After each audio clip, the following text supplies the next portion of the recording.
Hello everybody, what's up? Cedric Kennedy here, CR Wrestling Commentary, giving my thoughts on Juice Robinson. Now I was going to do answering viewers, but I'm like, I don't know, I think I'm going to say more than that. And I don't want this to go long, but I don't know.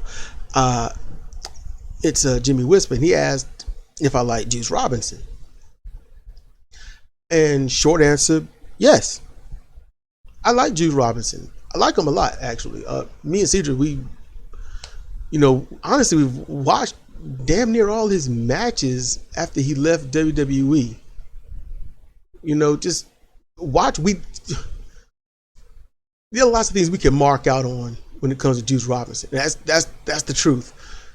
I thought I'd give my full thoughts on him, what I really think about him, and some of y'all aren't going to like this. Some might think I'm spot on, and some might think I'm missing the mark a little bit, Now, as a person outside the ring, I don't know him, don't want to know him. If I meet him, I'll say hi. If that, that's about as far as I would care to go. Because I know that if it goes beyond that, and this is real. I'm not going to hide it. A lot of people would because they don't want to look weak, but I would mark the fuck out over Juice Robinson. I would. There aren't many wrestlers I would mark the fuck out over. Lance Archer's one.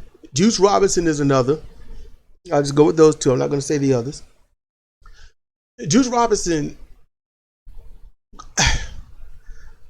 if wrestling portrays any part of you in real life, then pro wrestling would dictate to me that Juice Robinson is too nice of a guy.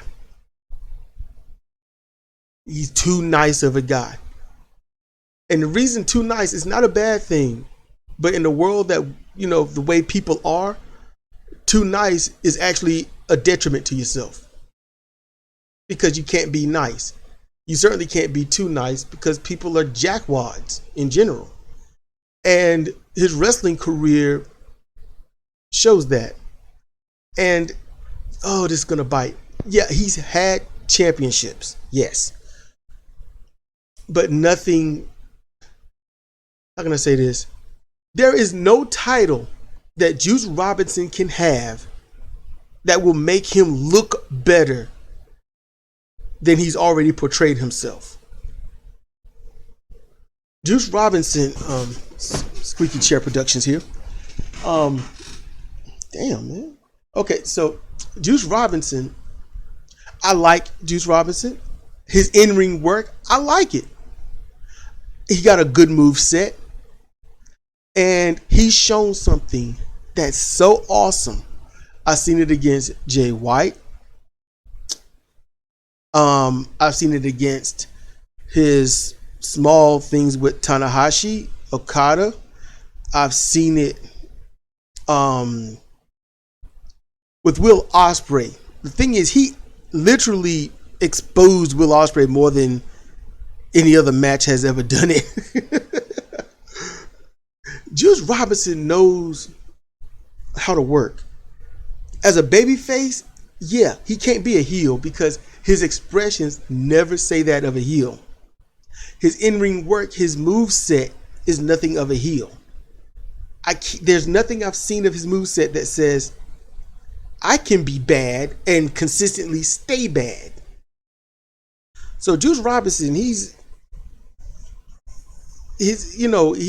does great in the ring and he's always captivating.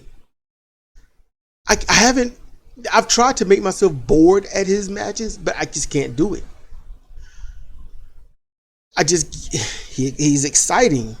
The flamboyant, Yeah, he's the flamboyant, and I would get rid of that because he's not so flamboyant anymore.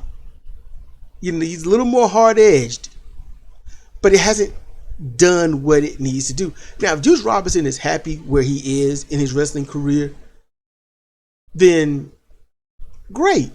So long as he's happy where he is, because I cannot foresee it getting any better. Juice Robinson, and people are going to dislike this, he won't be any better than a top mid-card guy. Now, Juice Robinson can carry a match, is what I was really... He can carry a match. He's got all the tools to be a champion of any level. If they wanted to, they could push him for the IWGP Heavyweight Championship. And he would look good going for it and defending it. He would look good, but it has to be against heels. And a Juice Robinson versus Okada match would not look right. It's just not.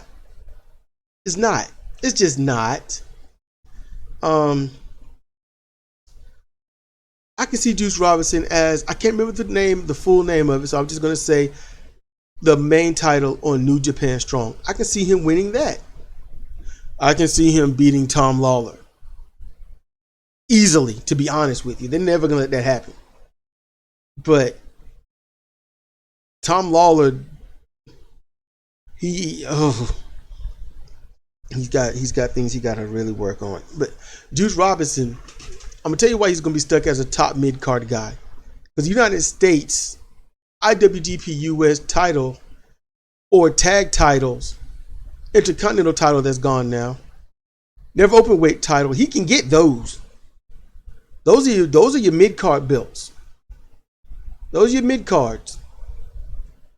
At the time, the Intercontinental title in New Japan was a transition top mid card, because only the top mid cards have it until they say we want to push you for a heavyweight title. You get this belt, and there you go. I don't know if anyone's ever noticed that with New Japan, but that title's gone. So however it's going to work, I might have to start watching New Japan to see how they're going to do it. I don't know, but Juice Robinson, his moveset's okay. Carry a match, all right. Always changing his look, no problem. That's not an issue. It should not be. For any company, it should not be an issue. But what Juice Robinson does is the thing that holds him back. He doesn't improve. He's right where he's going to be. But if you watch every single one of his matches, he does hype well. He makes you feel bad for him when he's getting beat down.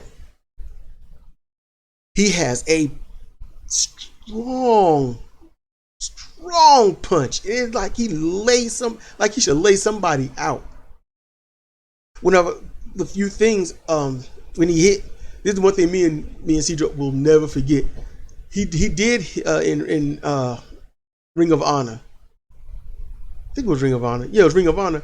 He went against Christopher Daniels, and he went for that, the three left jabs, those stiff left jabs.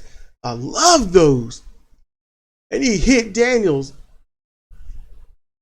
and he hit him and rocked him. And Christopher kind of bailed towards the ropes to hold himself up, and all you could hear him say was, Jesus. You can see Juice like, my bad.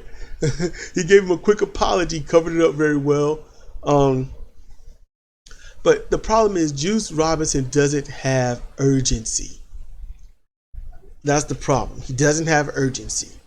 And because he doesn't have urgency, it's going to hold him back.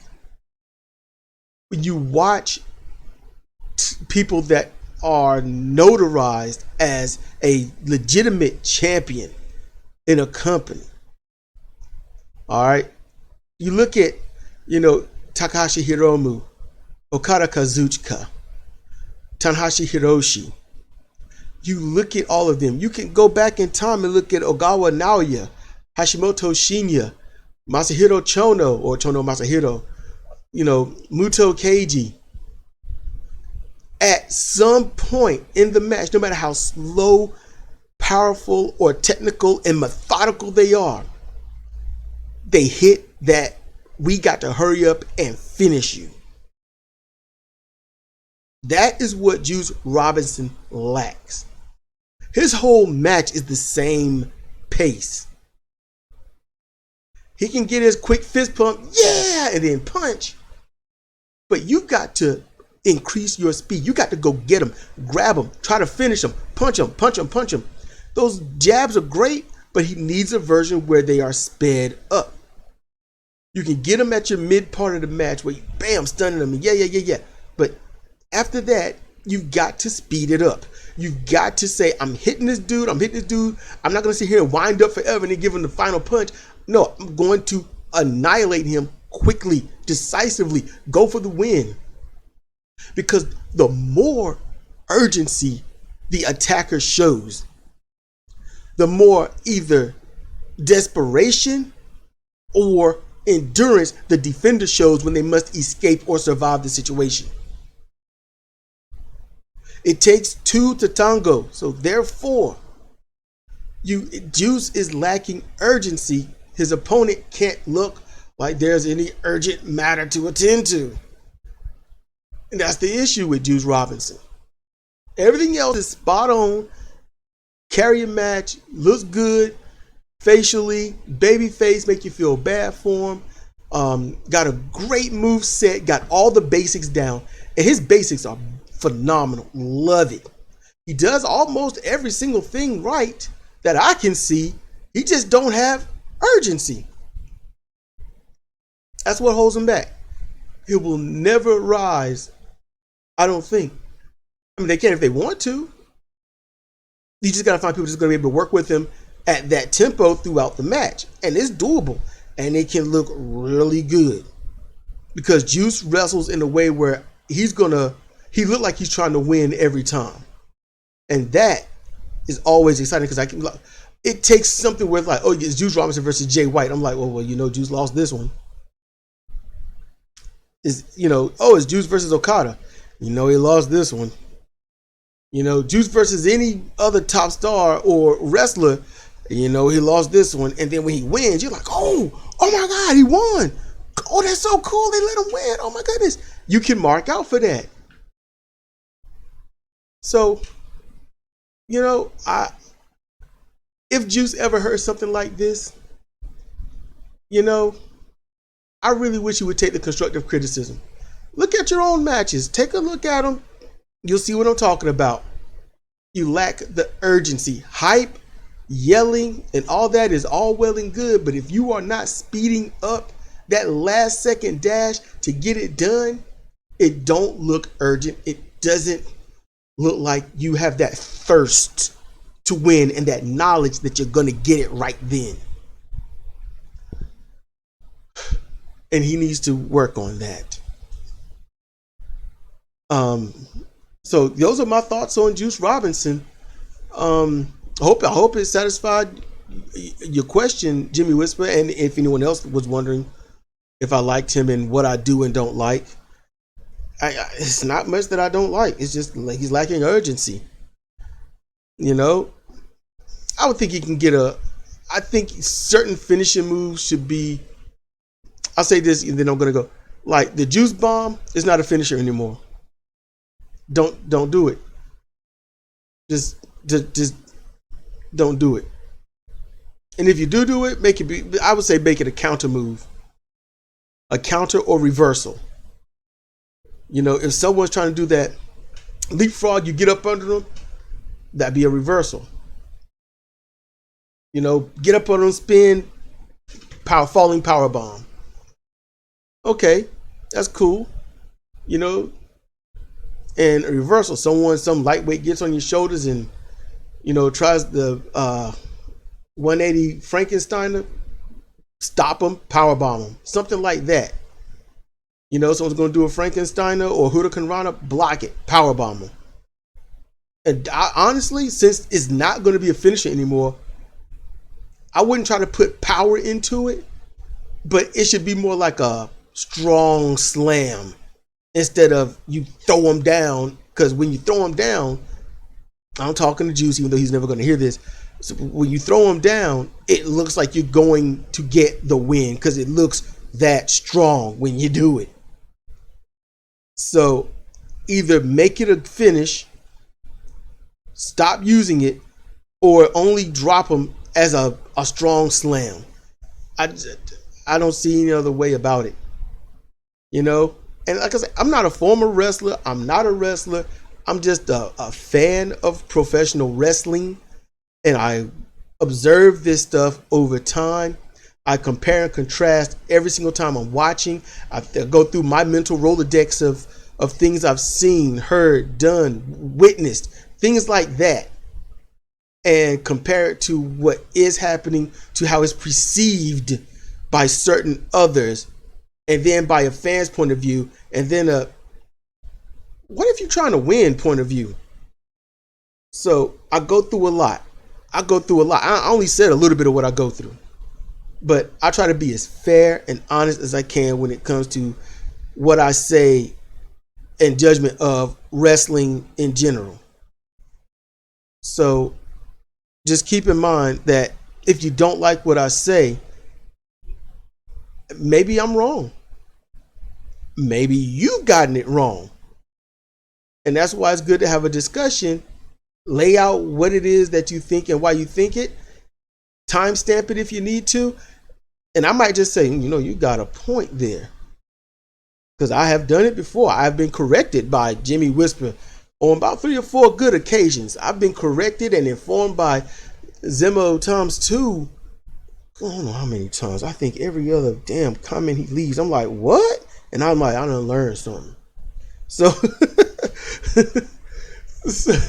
so don't be afraid to comment, because it's not just watching wrestling that educates me. It's also you out there, you listeners and stuff, and you other fans of pro wrestling, whether it is WWE, modern, traditional, classic, or traditional with a modern twist, or garbage.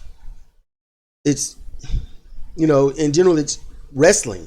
And if I didn't have my wrestling watch card filled all the way up with other shows, whether it's Fire Pro, WWE, gaming, that is, and watching other shows, live action wrestling, I would probably watch GCW because I done had everything is full and I got stuff to work on. So put that on the background and keep working on the computer over here. I'm feeling so much better. I'm not all messed up from C. diff, and that's a bad bacteria, man. That's brutal. Probably the strongest match in my career. Cedric Kennedy versus C. diff. Any case. I want to thank y'all for your time, patience, energy, and all of that stuff. Thank you for choosing me at this time. You could have chosen one, but you chose me, and I appreciate that. So I want y'all to stay safe out there. Keep, the pandemic is still going, so keep your neighbors safe. Keep you and your family safe. Mask up, glove up, wash up. Not in that order, but get it done at the appropriate times. And with that, take care and see you next time.